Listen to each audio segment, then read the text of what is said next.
शांति आसपास से कुछ सूखी घास इकट्ठा करके लाती है तो सीढ़ी लगाकर काजल छत पर सूखी घास जगह जगह लगा रही होती है। तभी वहां आशा आती है। भाभी बेटी के साथ मिलकर घर की छत तो ठीक कर ली, पर इस बारिश के मौसम में लोगों का तो काम धंधा नहीं चलता। तुम एक दिन का राशन 7 दिन चलाती हो, उसका क्या? बेटा भी पता नहीं शहर में क्या करता है, किसको खबर। आशा ताने देकर वहां से अपने घर में चली जाती है। बुआ कितनी बुरी है ना माँ, इन्होंने हमें कभी अपना नहीं समझा। काजल, इन माँ बेटी को तेरे पापा ने अपनी माँ बहन से बढ़कर माना और इन सौतेली माँ बेटी ने अपना असली रूप उस दिन हमें दिखा दिया। आप सारे दिन खेत में काम करते हैं, जो भी पैसा मिलता है वो सारा माँ जी को दे देते हैं। हमारा बेटा शहर गया है पढ़ने, कुछ अपने परिवार के बारे में भी तो सोचो। जानती, मैं अपनी माँ का सगा बेटा नहीं हूँ, पर फिर भी उन्होंने मुझे पाला, वो किसी एहसान से कम नहीं। और आज जब पापा की तबीयत खराब है तो मुझे अपने बेटे होने का फर्ज निभाना है। और वैसे भी हम कोई गरीब नहीं। अगर हमारा बेटा कल को कोई अच्छी जॉब नहीं कर पाया तो भी मैं उसे खेती करना सिखाऊंगा, और ये सारी प्रॉपर्टी हम दोनों भाई बहन की ही है। विनोद अपने और अपने परिवार की न सोचकर सारे पैसे अपनी माँ को दे देता है और कुछ ही दिन में विनोद के पिता की मौत हो जाती है। पिता के जाने के कुछ ही दिनों बाद उमा सारी प्रॉपर्टी अपनी बेटी के नाम कर देती है और उन्हें एक कच्चा झोपड़ी जैसा घर देती है। मेरी बेटी मेरी सगी है और तू सौतेला। जब तक तेरा बाप जिंदा था मैंने तुझे और तेरे परिवार को यहाँ रहने दिया, पर अब ये सब कुछ मेरी बेटी का है, इसीलिए छोटा सा सब्जी का खेत और वो झोपड़ी लेकर निकल जा यहाँ से। माँ, मेरा बेटा शहर में पढ़ रहा है, हर महीने उसे पैसे भेजने होते हैं। मेरी बेटी बड़ी हो गई है, इसकी शादी के बारे में सोचना है। अगर ऐसे वक्त में तुम हमें घर से निकाल दोगी तो हम कहाँ जाएंगे? अगर तुम मेरे नाम कुछ नहीं करना चाहती तो कोई बात नहीं, पर हमें घर से मत निकालो। भैया, आपको समझ नहीं आ रहा क्या कि अब सब कुछ मेरा है और मैं नहीं चाहती कि आप यहाँ रहें। आशा अपनी माँ के साथ मिलकर विनोद, शांति और काजल को घर से धक्के मारकर निकाल देती है। ये सदमा विनोद बर्दाश्त नहीं कर पाता और वो अपाहिज हो जाता है। माँ, पापा के बारे में जब भैया को पता चला तो उन्होंने अपनी पढ़ाई के साथ काम करना भी शुरू कर दिया, पर अब उनकी पढ़ाई पूरी हो गई और वो काम भी कर रहे हैं। मैंने सब्जियां बेचकर बड़ी मुश्किल से तेरे भाई को पढ़ाया है, पर काजल 2 महीने से तेरे भाई ने पैसे नहीं भेजे। तू उसे फोन करके पूछ सब ठीक तो है। अब घर में जाकर काजल अपने कीपैड फोन से अमित को फोन करती है। भैया, बारिश का मौसम शुरू होने वाला है, हमने घर की मरम्मत कर ली है, पर आपने 2 महीने से पैसे नहीं भेजे और पापा की दवाई खत्म हो रही है। वहाँ सब ठीक तो है ना? यहाँ सब ठीक है, बस कंपनी में थोड़ी प्रॉब्लम चल रही है, इसलिए पैसे नहीं भेज पाया, पर जल्द ही पैसे भेजूंगा। इतना बोलकर अमित फोन रख देता है और रोने लगता है। तभी नेहा उसका हाथ पकड़ती है और उससे कहती है, मैं समझ सकती हूँ तुम्हारी हालत, इसीलिए तो कह रही हूँ हम दोनों शादी करके तुम्हारे गांव चलते हैं, वहीं अपनी जिंदगी की नई शुरुआत करेंगे। पर नेहा, मैं बहुत गरीब हूँ, तुम्हारे पापा के पास बस छोटी सी नौकरी करता हूँ। जब से तुम्हारे पापा को हमारे रिश्ते के बारे में पता चला है, उन्होंने मुझे काम से निकाल दिया और मेरी 2 महीने की सैलरी भी नहीं दी। ऐसा ना हो कि उनकी वजह से मुझे पूरे शहर में कहीं काम ना मिले। मेरे पापा को जो करना है करने दो, पर मैं तुम्हारा साथ कभी नहीं छोड़ूंगी। शहर में नौकरी नहीं मिलेगी तो क्या हुआ, हम गांव में रहेंगे। नेहा अमित को मना लेती है और वो दोनों शादी करके शहर जाते हैं और सारी बात शांति को बताते हैं। क्योंकि नेहा अमित के साथ अपना घर परिवार पैसे सब छोड़कर आई थी, इसलिए शांति अपनी बहू को अपना लेती है और अगली सुबह आधा किलो तेल और 1 किलो दाल लेकर आती है। काजल, सारी सब्जियां अंदर रख दे, बाहर मौसम बहुत खराब है, किसी भी वक्त बारिश हो सकती है। माँ जी, घर में राशन खत्म है और आप सिर्फ आधा किलो तेल और 1 किलो दाल लेकर आए हैं। ये तो बस एक दिन का राशन है। बहू, तेल और दाल मैं लेकर आ गई हूँ, सब्जी हमारे घर में रखी रहती है, आटा और चावल घर में है थोड़ा, इसीलिए ये एक दिन का नहीं 1 हफ्ते का राशन है। इतना बोलकर शांति काजल के साथ सारी सब्जी घर में रखने लगती है और ये देख नेहा को अपने मायके के दिन याद आते हैं। सुबह सुबह आलू के पराठे खाकर दिन बन जाता है। वैसे दोपहर में क्या बन रहा है? दोपहर में तेरी पसंद की दाल मखनी, जीरा राइस, रोटी और पनीर की सब्जी, और रात में मैं सोच रही हूँ कि पूरी सब्जी खीर बना लूं। नेहा अपने मायके के दिनों को याद करके खाना बनाने के लिए बैठती है और जब कढ़ाई में तेल डालती है तो काजल बोलती है, भाभी, मैं समझती हूँ आज आपकी पहली रसोई है, आपका कुछ अच्छा बनाने का मन होगा, पर इतना सारा तेल मत डालो। खाने में हमें आधा किलो तेल 1 हफ्ते चलाना होता है, आप सिर्फ 1 चम्मच तेल डालो। काजल के कहने पर नेहा सिर्फ 1 चम्मच तेल डालती है। काजल, सारे मसाले नमक कहाँ हैं? बहू सारा सामान पन्नी में रखा है और कील पर टंगा है, तुम सब्जी में सिर्फ नमक और हल्दी देना। नेहा घर में जो थोड़े से सामान रखे होते हैं उसी से रोटी और सब्जी बनाती है, जिसे पूरा परिवार खाता है। कुछ ही देर में बारिश शुरू हो जाती है। मुझे लग ही रहा था ये बारिश हो जाएगी। अच्छा हुआ जो मैंने सारी सब्जी घर में रख ली थी। अब ये बारिश रुके तो मैं बाजार जाऊं। माँ जी, मैं यहाँ के बारे में कुछ नहीं जानती, क्या मैं भी आपके साथ सब्जियाँ बेचने चलूं? इसी बहाने मुझे यहाँ के रास्तों का पता चल जाएगा। बहू, तू आते ही मेरे साथ सब्जियां बेचने जाएगी, वो भी बारिश में? तो क्या हुआ माँ, उसका मन है, मान जाओ। अमित के कहने पर शांति इस बात के लिए राजी हो जाती है। कुछ देर में बारिश बंद हो जाती है और ठेला लेकर शांति अपनी बहू के साथ सब्जी लेकर बेचने निकल जाती है। पर बारिश होने की वजह से रोड पर पानी भरा होता है और उस पानी में भी ठेला लेकर शांति आगे चल रही होती है।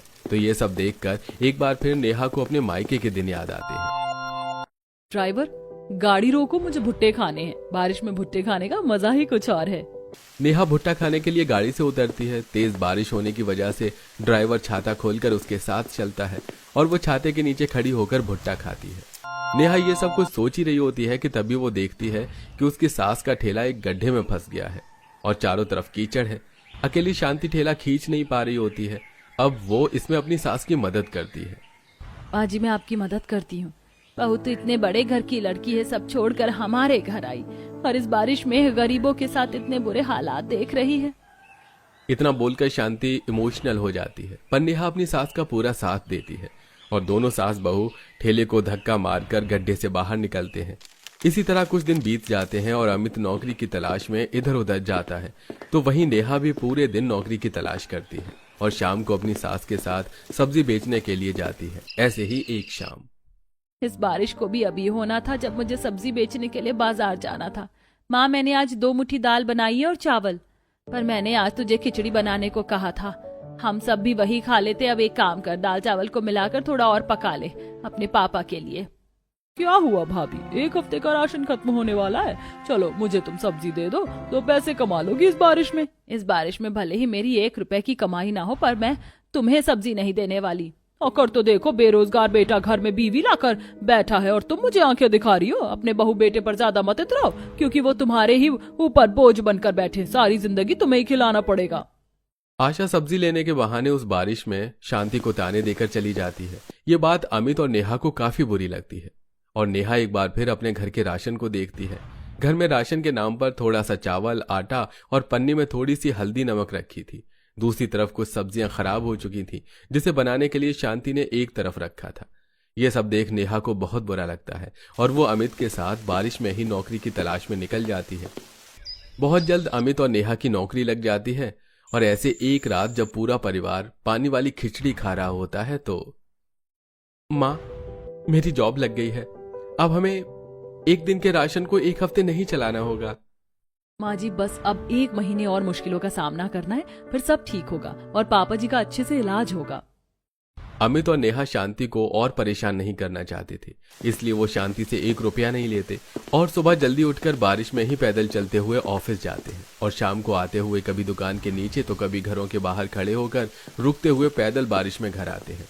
इसी तरह 1 महीने के बाद जब सैलरी मिलती है तो नेहा और अमित 1 हफ्ते का नहीं बल्कि 1 महीने का राशन लाते हैं और आशा को सुनाते हुए कहते हैं, माँ जी, भगवान के घर देर है अंधेर नहीं।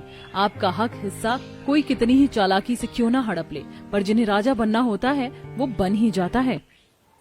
अपने घर की बालकनी पर खड़ी आशा ये सब सुनकर मुंह बनाकर अंदर चली जाती है और उस दिन पूरा परिवार दाल तड़का फ्राई, राइस, पूरी, पनीर जैसा खाना खाते हैं और बाहर हो रही बारिश को एंजॉय करते हैं। गरीब बहू की ड्रेस। ओ माय गॉड, मुझे यकीन ही नहीं होता कि मैं आज इस मुकाम पर हूँ। सबको मेरा हुनर अच्छा लगा। लेकिन रोशनी, तुम यकीन कर लो, आज तुमने मुझे और माँ को बहुत बड़ी खुशी दी है। हम दोनों को तुम पर गर्व हो रहा है। हाँ बहू, मैंने कहा था ना कि खुद पर विश्वास रखो। मुश्किल घड़ियां तो होती ही हैं परीक्षा लेने के लिए, और देखो तुम विजयी हुई। आज सब लोगों को तुम्हारे बनाए हाथ के कपड़े पसंद आ रहे हैं। इस गरीब बहू के कपड़े खराब करने की हमने लाख कोशिश की, लेकिन सब नाकाम रही। वही तो दीदी, सोचा था आज इसकी बहुत बेइज्जती होगी, लेकिन सब बर्बाद हो गया। आखिर गरीब बहू ने ऐसा क्या किया था जो लोग उसकी ड्रेस को इतना पसंद कर रहे थे, और क्यों उसकी दोनों जेठानियों ने उसकी ड्रेस बार बार खराब करने की कोशिश की? आइए ये जानने के लिए कहानी के शुरुआती भाग में चलते हैं, जहां कुछ समय पहले ध्रुव किसी गरीब घर की लड़की से प्यार कर शादी कर उसे अपने घर ले आता है। तब चौखट पर ध्रुव, तेरी हिम्मत कैसे हुई अपने घर वालों से बिना पूछे शादी करने की? तुझे थोड़ा सा भी हमारे लिए बुरा नहीं लगा कि हम सबकी कितनी इच्छा थी तेरी शादी में आने की? माँ जी, अब आपके कहने से क्या होगा? देवर जी तो शादी करके इसे ले आए। इस गरीब ने कभी इतने बड़े घर को देखा नहीं होगा, लेकिन अब रहेगी। अब तो बाहर वाले भी हम लोगों की किल्ली उड़ाएंगे कि घर में गरीब बहू आई है। माँ प्लीज रोशनी को एक मौका दीजिए, वो बहुत अच्छी है। मेरे बच्चे, मैं तुझसे बहुत प्यार करती हूँ। अब तो ऐसी वैसी लड़की तो नहीं लाया होगा, गरीब है तो क्या हुआ? मैं इसे अपनी बहू स्वीकार करती हूँ। तब दोनों बहू बेटे सास का आशीर्वाद लेते हैं और सास बहू का गृह प्रवेश करवा देती है।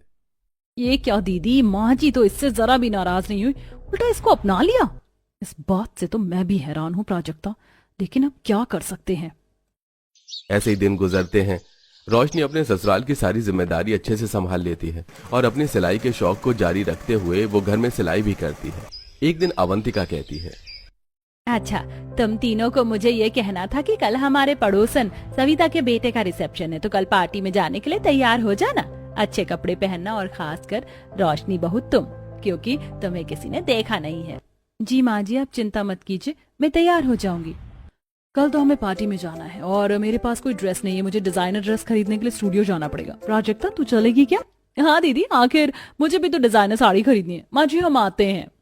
दोनों बहू अपने लिए डिजाइनर कपड़े खरीदने डिजाइनर स्टूडियो पहुंच जाती हैं, जहां महंगी महंगी ड्रेस देखकर ट्राई करती हैं। वहीं सास, तू क्यों नहीं गई उनके साथ कपड़े खरीदने? तेरे पास कपड़े तो होंगे नहीं, तू गाँव से आई है। हाँ माँ जी, पर मुझे कपड़े खरीदने की कोई जरूरत नहीं है। मुझे कपड़े सिलने का बचपन से शौक है, तो मैं अपने लिए खुद ड्रेस तैयार कर लूंगी। बस मुझे आपसे कुछ पुरानी साड़ी चाहिए। ठीक है, मैं अभी निकाल कर तुझे दे देती हूँ। तब दोनों बहू घर आ जाती हैं और अवंतिका उसे पुरानी साड़ी निकाल कर दे देती है, जिसके बाद रोशनी अपने कमरे में कुछ कपड़े काट कर सिलाई करने लगती है और फिर बॉर्डर लगाती है। शुक्र है 3-4 घंटे में मेरे कपड़े तैयार हो गए। अब कल मैं यही पहनूंगी। अगले दिन सब लोग पार्टी में जाने के लिए तैयार हो जाते हैं। तब अवंतिका, माँ जी देखिए, हमारे कपड़े अच्छे लग रहे हैं ना? हाँ बताइए ना माँ जी। हाँ, तुम दोनों अच्छी लग रही हो, लेकिन रोशनी बहू तुम कब आओगी? टाइम हो रहा है। माँ पार्टी में उसको मैं ले जाऊंगा, आप तीनों जाओ। ठीक है। तीनों पार्टी में चले जाते हैं। वहीं बहू भी तैयार होकर सबके बीच आ जाती है। तब प्राजक्ता सुनीता उसके कपड़े देखकर बहुत हंसती है। रोशनी, तू ये पहन के आई है? अरे ये तो मेरी नौकरानी के कपड़े से भी सस्ते लग रहे हैं। अरे हाँ, मुझे तो ऐसा लग रहा है जैसे तुम किसी रिसेप्शन पार्टी में नहीं, सब्जी मंडी में आई हो, ऐसे वाहियात कपड़े पहन के। अब तो माँ जी की बेइज्जती पक्का होगी। तभी पड़ोसी बातें बनाते हैं। हे भगवान, अवंतिका ये तेरी तीसरी बहू है, वो भी किसी गरीब घर की। कपड़ों से साफ पता चल रहा है। अरे थोड़े पैसे खर्च करके अपने दोनों बहू की तरह डिजाइनर कपड़े दिला देती। अब आंटी जी खुद ही घर में फैशन डिजाइनर बनकर काट पीट कर कपड़े पहनेगी तो कार्टून बनकर ही आएगी ना। हाँ जी, मुझे तो शर्म आ रही है। हम चले पार्टी से या इसे जाने को कहें? बहू, तुमने ये क्या किया? तुमने कहा था तुम्हें बहुत अच्छे कपड़े बनाने आते, और ये तुम क्या पहन कर आई हो? सारी इज्जत मिट्टी में मिला दी। चली जाओ यहाँ से, इससे पहले कि लोग तुम्हें और देखें। माँ आप? अवंतिका और बाकी लोगों की बातों से रोशनी की आंखों में आंसू आ गए थे। वो चली जाती है और पीछे पीछे ध्रुव भी घर पहुंच जाता है। ध्रुव जी, मैंने माँ जी की बेइज्जती करवा दी। मुझे लगा था मैंने पार्टी के हिसाब से कपड़े तैयार कर लिए, लेकिन मैं फेल हो गई। कोई बात नहीं रोशनी, मैं जानता हूँ तुम्हें सिलाई करने का बहुत शौक है और तुम बहुत अच्छे कपड़े बनाकर पहनती हो। ये तो मैंने देखा है, भूल जाओ अब सब कुछ। तब सास को घर आकर अपनी गलती का एहसास होता है। बहू, मुझे वहाँ ऐसा नहीं करना चाहिए था। अच्छा सुनो, कल 2 साल बाद तुम्हारी नंद घर पर आ रही है, तो मैंने वेलकम पार्टी रखी है, इसीलिए अच्छी सी ड्रेस पहनना। इस दिन की तरह मत पहनना। जी माँ जी, इस बार मैं माँ जी को निराश नहीं करूंगी। रोशनी इस बार बहुत अच्छी ड्रेस बनाकर तैयार करती है। इतने में नंद भी घर आ जाती है और घर में दोनों जेठानी पार्टी की सजावट करवाती हैं। जब रोशनी ड्रेस बना लेती है तो अवंतिका को दिखाती है। वाह बहू, तुमने तो बहुत सुंदर ड्रेस बनाई है, और वो भी जुगाड़ करके। यकीन नहीं होता, आज तो सब लोग तुमको ही देखेंगे। नहीं माँ जी, आज तो दीदी का दिन है। तब सास तैयार होने चली जाती है और रोशनी भी नहाने जाती है। पीछे से दोनों जेठानी उसके कपड़े खराब करके चली जाती है। इस बात का रोशनी को पता नहीं होता और वो ऐसे ही ड्रेस पार्टी में पहनकर आ जाती है। तब सब लोग उसका मजाक उड़ाते हैं। ये क्या अवंतिका, तेरी बहू किसी मेले में आई है क्या ऐसे कपड़े पहनकर? भाभी आपने क्या किया? मेरे फ्रेंड्स भी आज आपसे मिलने आई थी। ये चूहे जैसी कुतरी ड्रेस आपने क्यों पहनी? लगता है ये खुद को 90s की हीरोइन समझती है आज के जमाने में।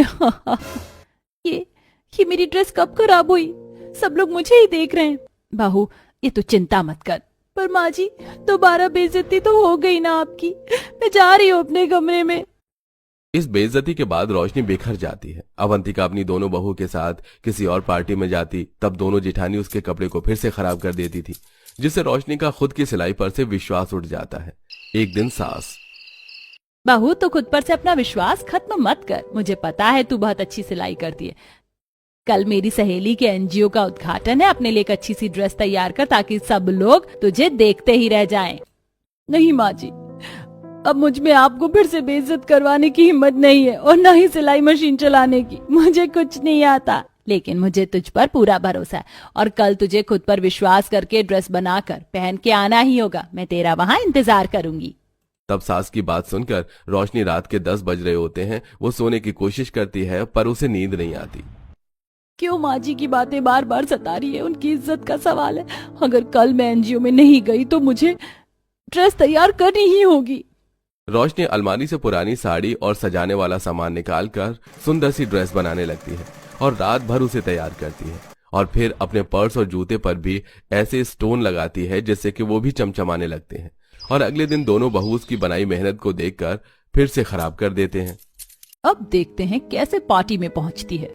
दोनों अमीर बहू पार्टी में पहुंच जाती हैं, जहां लोग उनके डिजाइनर कपड़ों की बहुत तारीफ करते हैं। वहीं गरीब बहू भी अपनी ड्रेस को दोबारा ठीक करके पहनकर पार्टी में आती है। सारी मीडिया उसकी फोटो खींचने लगती है और वो तुरंत सोशल मीडिया पर वायरल हो जाती है। हेलो रोशनी, क्या आप हमारे फैशन इंस्टीट्यूट में वर्कशॉप लेंगी? हम चाहते हैं आप हमारे बच्चों को फैशन सिखाएं। आपके हाथ की बनाई ड्रेस सच में लाजवाब है। वैसे आपने ये कैसे तैयार की? जी मैं जरूर करूंगी। और मैंने अभी थोड़ी देर पहले ही बताया कि ये ड्रेस मैंने पुराने कपड़ों और पुरानी स्टोन वगैरह से तैयार किया है। सच में अवंतिका, तेरी गरीब बहू तो बहुत टैलेंटेड निकली। देख जरा। ये तो है। ये नहीं हो सकता, लोग इसको फोटो की रिक्वेस्ट कर रहे हैं। इसकी ड्रेस खराब करने का कोई फायदा नहीं हुआ। इसका मतलब ये सब तुम दोनों ने किया है। घर चलो तब बताती हूँ। रोशनी, मुझे तुम पर हमेशा से गर्व था। आज सबको पता चल गया, मेरी बीवी सबसे अलग है। आज तुम्हारा हुनर और गरीब बहू की ड्रेस सबको भा गई। जी ये सब माँ जी की वजह से हुआ है। रोशनी जी, मैं तो आपको काम पर रख रही हूँ, वो भी 1 लाख रुपए की मंथली सैलरी पर। बोलिए करेंगी? जी जरूर। गरीब बहू की ड्रेस सबको पसंद आती है। घर जाकर अवंतिका अपनी दोनों बहू को खूब खरी खोटी सुनाती है, जिसके बाद वो शर्मिंदगी से रोशनी से माफी मांगती है। वहीं रोशनी को सिलाई के जरिए अपनी पहचान बनाने का मौका मिलता है और वो वर्कशॉप के जरिए बच्चों को भी कपड़े तैयार करना सिखाती है।